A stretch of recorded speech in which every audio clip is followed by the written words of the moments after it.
Jesucristo, roca eterna. Primer libro de Crónicas, capítulo 16, versículo 1, nos dice la palabra de Dios así. Así trajeron el arca de Dios y la pusieron en medio de la tienda que David había levantado para ella y ofrecieron holocaustos y sacrificio de paz delante de Dios. Amén. El relato de primero de Crónicas, capítulo 13 al 16, no es una simple crónica de logística religiosa, sino la exposición de una transición espiritual profunda. El paso del descuido de la presencia de Dios a la centralidad de su propia gloria en el corazón de la nación. Amén. A través de la narrativa del Arca de la Alianza, el cronista nos presenta a un David que aprende que la buena intención no sustituye a la obediencia revelada. Estos capítulos establecen el fundamento del culto teocrático, donde la santidad, el orden levítico y el gozo de la alabanza se entrelazan para preparar el escenario de la morada de Dios entre los hombres, prefigurando el establecimiento del reino eterno. Amén. Alabado sea Dios.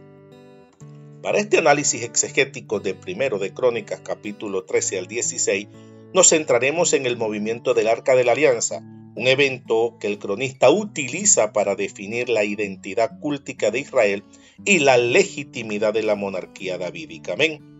Primero de Crónicas, capítulo 13, el intento fallido y la soberanía de Dios. Este capítulo marca el inicio de la consolidación religiosa de David. A diferencia de Saúl, David busca consultar a Dios, pero el método inicial revela una falta de adherencia a las prescripciones de la Torá. David no actúa solo, busca el consenso de los jefes de millares y de las centurias, versículo 1. Y dijo David a toda la asamblea de Israel: si os pareciere bien y si es la voluntad de Jehová nuestro Dios, enviaremos a todas partes por nuestros hermanos que han quedado en todas las tierras de Israel y por los sacerdotes y levitas que están con ellos en sus ciudades y ejidos, para que se reúnan con nosotros y traigamos el arca de nuestro Dios a nosotros, porque desde el tiempo de Saúl no hemos hecho caso de ella. Amén. Versículos 2 y 3. Esto subraya un liderazgo participativo, pero el error radica en tratar el arca como un objeto de prestigio político más que como la presencia santísima de Jehová. A su nombre gloria. Pusieron el arca de Dios sobre un carro nuevo. Versículo 7. Aquí se ignora la ley de Números, capítulo 4, versículo 15, que estipulaba que los levitas debían llevarla sobre los hombros. El uso de un carro era una práctica filistea, según 1 de Samuel, capítulo 6, versículo 7, lo que sugiere una asimilación cultural peligrosa.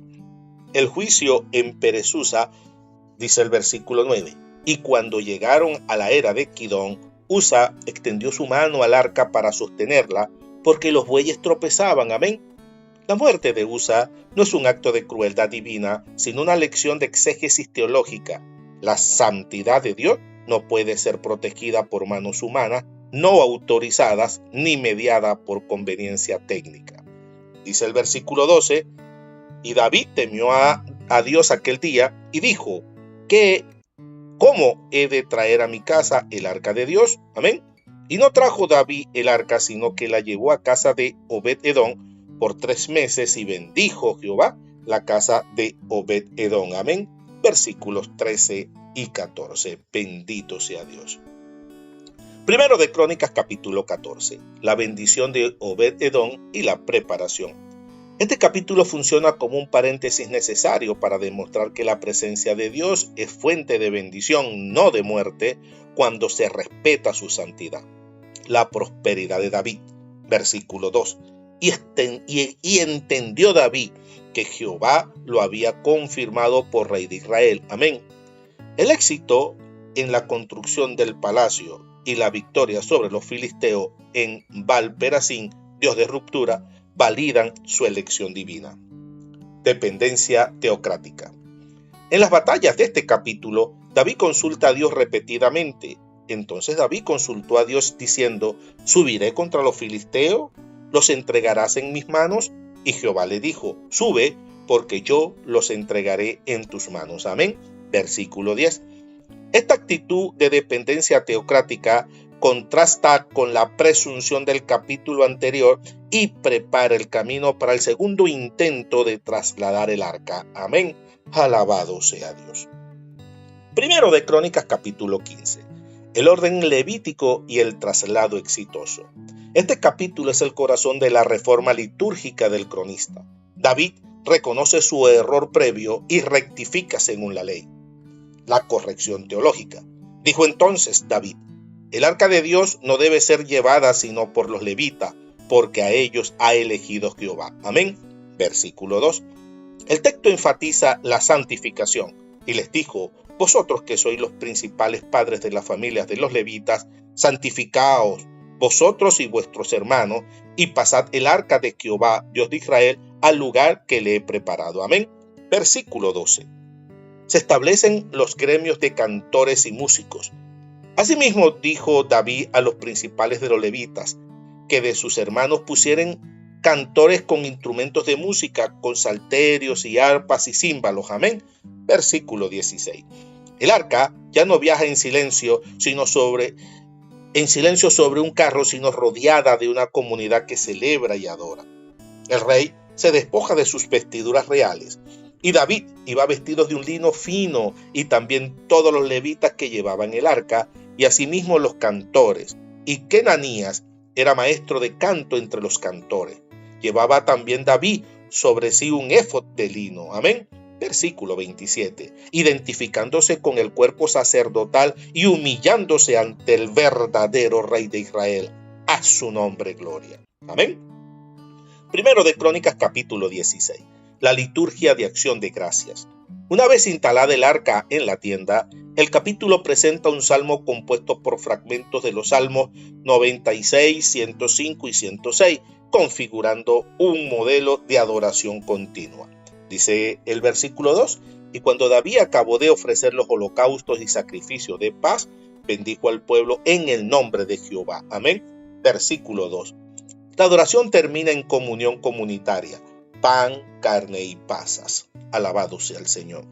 El salmo del cronista dice: alabad a Jehová, invocad su nombre, dad a conocer sus obras en los pueblos. Versículo 8.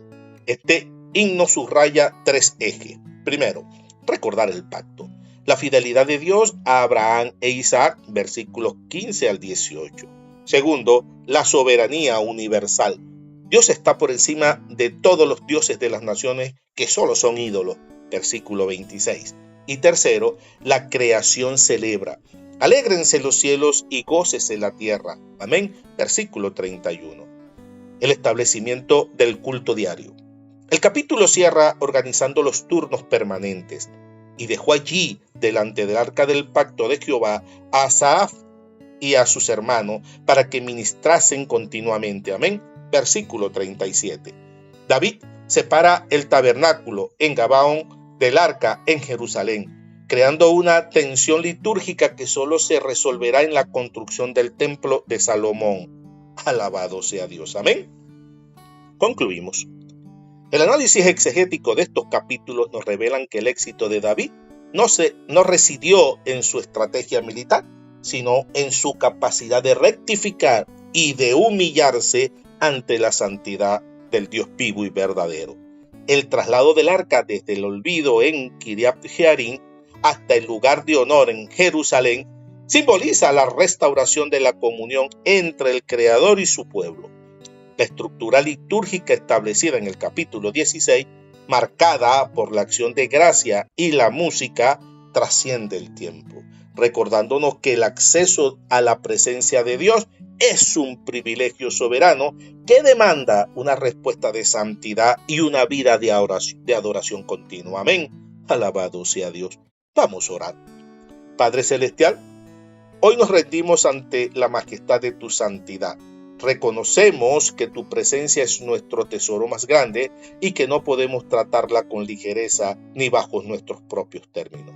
Te pedimos perdón por las veces que hemos intentado llevar tu arca en carros nuevos de conveniencia humana, olvidando que tú buscas corazones santificados y obedientes. Limpia nuestras manos y purifica nuestro espíritu para que seamos portadores dignos de tu gloria. Gracias, Jesús, porque tú eres nuestro lugar de encuentro con el Padre.